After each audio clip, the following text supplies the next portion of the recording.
Paano ang tamang pag-gender ng green chikunure o yung tinatawag nating GCC?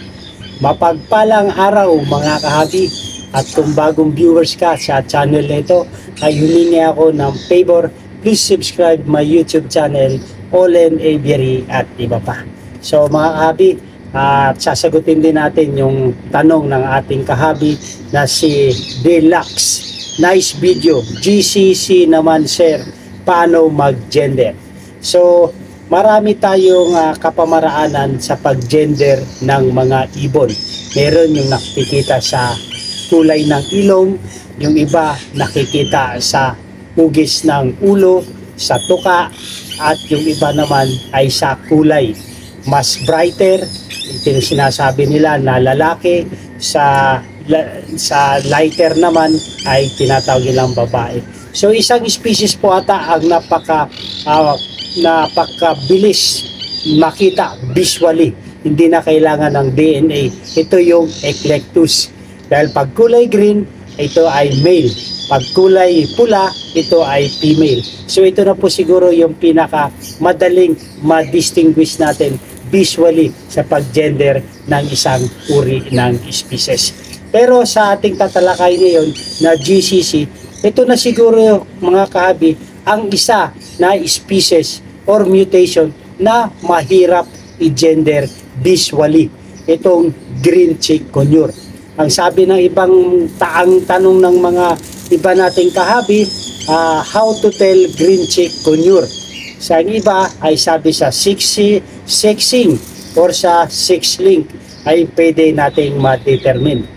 The plumage of the green chikunure, male or female, is the same, but the head and beak tend to be larger in the male. So yun daw po ay isang paraan na makikita natin na ma-determine visually ay ang pag-gender ng isang green chikunure ay yung ulo ng lalaki ay medyo malaki at yung beak o yung tuka ay larger dyan sa male. Yun po ang sabi ng iba. At sa iba naman yung sex link, yun ay makikita rin natin. Hindi na natin kailangan ipa-DNA. So madedetermine na natin ang gender ng isang GCC through sex link. So ayon sa ating pagsasaliksik sa ating internet or sa mga video or ating napapakinggan or sa mga article na ating nababasa, the most accurate way to determine the sex of a green chikunure is through DNA testing at a veterinarian's office or through an online service. Green chikunure and their mutation don't have distinct gender, specific coloration or vocalization. While some suggest looking for different head or beak size, this is not reliable method. Nesting behavior or egg laying can also be indicators, but DNA testing remain the most accurate method. So ayon sa nabasa natin at sa article ay DNA lamang po or DNA testing lamang po ang maaari nating i-consider sa pag-gender ng green chikunure. Dahil sabi nila, sabi sa article ay mahirap daw po ma-distinguish sa coloration or vocalization dahil halos parehas sila sa male at sa female na green chikunure. Ang sabi rin ng iba na yung sa different head, pero mahirap ito ma-determine. Sa ulo at yung sa tuka, mahirap daw po ito ma-determine. Tapos yung meron pa nagsasabi na sa nesting behavior or sa egg laying. ay also pwede nating ma-indicate na ito ay pag-gender sa hen.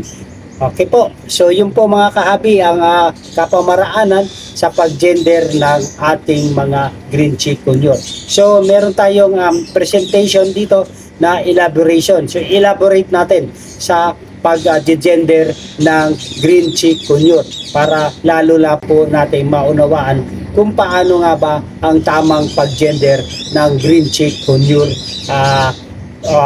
mutation or species. So, unahin natin yung DNA testing. This is the most accurate and reliable method for determining the sex of a green chikunyor. You can have your bird's DNA tested by a veterinarian or through an online services. So, ayon sa ating article na nabasa, DNA testing lamang po ang the most accurate and reliable method for determining the sex of green chikunyor. So DNA lamang po ang makakapagbigay sa atin or makakapag-determine ng gender ng isang GCC. So hindi katulad ng mga ibang species na meron tayong mga patayan sa pag-gender kahit sa visual or kahit hindi natin ipa-DNA. So, ngayon, pwede natin ito sa veterinarian or through an online services. So, sa aking ginagawa ngayon, yung nakikita nyo sa aking likuran, ay meron tayong nakilala na nagdi-DNA testing through online services. So, na-contact natin siya sa Facebook page niya. Ito si Kahabi Jaiho. So sa lahat mga kahabi sa malapit sa Region 5 or sa Bicol area, siya po ay si Jaiho. Siya po ay nagdi-DNA testing. Siya po, ang location niya po ay sa Ginubatan, Albay. So kung gusto niyo po magpa-DNA test ng mga species, ay pwede niyo pong kontakin si Jaiho na para sa pagpapa-DNA niyo ng mga species. So kontakin niyo na lang po si Jaiho para sa more information na gusto nyo magpa-DNA regarding sa mga species. So yung i-elaborate pa natin yung no visible differences. Unlike some other birds species, green chikunyor and their mutation don't have obvious differences in plumage or vocalization to indicate gender. So, wala raw pong makikita sa panlabas na kaanyuan ng green chikunyor para ma-determine natin or makita natin ang pagkakaiba ng lalaki at ang ng babae. Kahit sa kanilang mga boses or sa kanilang mga vocalization ay hindi po ma-indicate. Hindi tulad ng mga ibang species na pag malalakas ang mga tining, ito raw po ay lalaki. Katulad sa kakatil at mga pag malalakas ang mga tining nila ay ito ay lalaki. Pero dito sa green chikunyor ay halos parehas po ang kanilang karakteristik, kanilang pangangatawan, sa mga balahibo, sa mga vocalization ay halos parehas sila sa kanilang katangian, sa kanilang karakteristik. So meron tayong pwedeng mapagbasihan na ito ay sa pag-gender, yung nesting behavior. Female may exhibit more nesting behavior and are more likely to be vocal.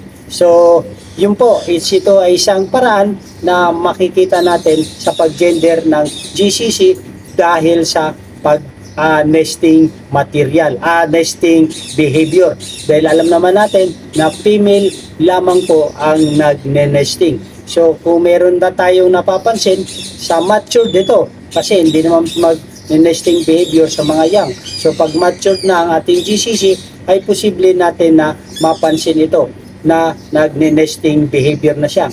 Kung siya po ay naghahakot or naglilinis na ng kanyang iitlugan, ay posible po ito ay female or babae na GCC. or green chicken yun. So ito ang isang nating palatandaan na ito ay pag-gender natin through nesting behavior. So meron pa yung egg laying. Only females will lay eggs, while this can be an indicator of gender. It's not a reliable method on its own. So pag nangitlog ang GCC, sigurado po ito ay babae. Dahil female lamang po ang may posibilidad na babae ang ibon or species natin. Dahil female o lamang ang pwedeng mangitlog. Pero pwede sila magsama na dalawang female. Dahil hindi natin mai-indicate kung alin yung babae or lalaki.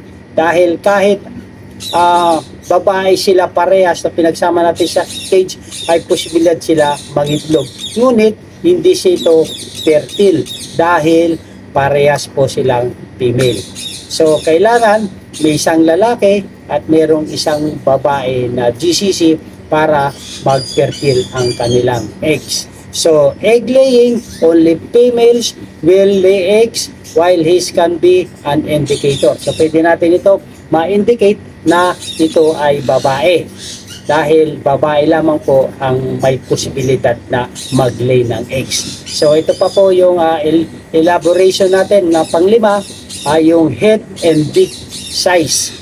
So, some source mention that males may have larger head and beak the female, but this is not a reliable indicator. So ang sabi raw ng iba, yung mami-mention that males have larger, mas malaki ang ulo ng GCC na lalaki kaysa babae, at yung tuka ay mas malaki rin ng tuka ng GCC kaysa lalaki ay sa babae. So pero hindi ito sigurado, hindi ito reliable na indicator. So maaring mapansin natin mga kahabi, ang pagkakaiba ay may posibilidad, pero hindi ito 100% or lamang yung ating napapansin. So sa elaboration natin, ang para mapansin natin o paano ang tamang pag-gender ng green chick conure ay gawin natin ang DNA testing. No visible differences, nesting behavior, egg laying, head and beak sizes. So ito lamang po yung mga pamaraan natin para ma-gender natin ang GCC o yung tinatawag na green chick conure. So maraming po salamat mga kahabi sa inyong patuloy na panonood sa ating YouTube channel.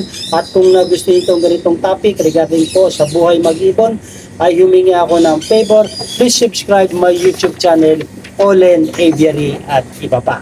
So mga kahabi, muli sa mga gustong magpa-DNA testing, ay pwede nyo pong kontakin si Jai Ho. Ito po yung kanyang FB page, ay direct message na lang po kayo kung kayo po ay malapit sa Ginubatan area. So maraming po salamat at shoutout po sa mga lahat na patuloy na sumusuporta sa ating YouTube channel at sa mga silent viewers dyan.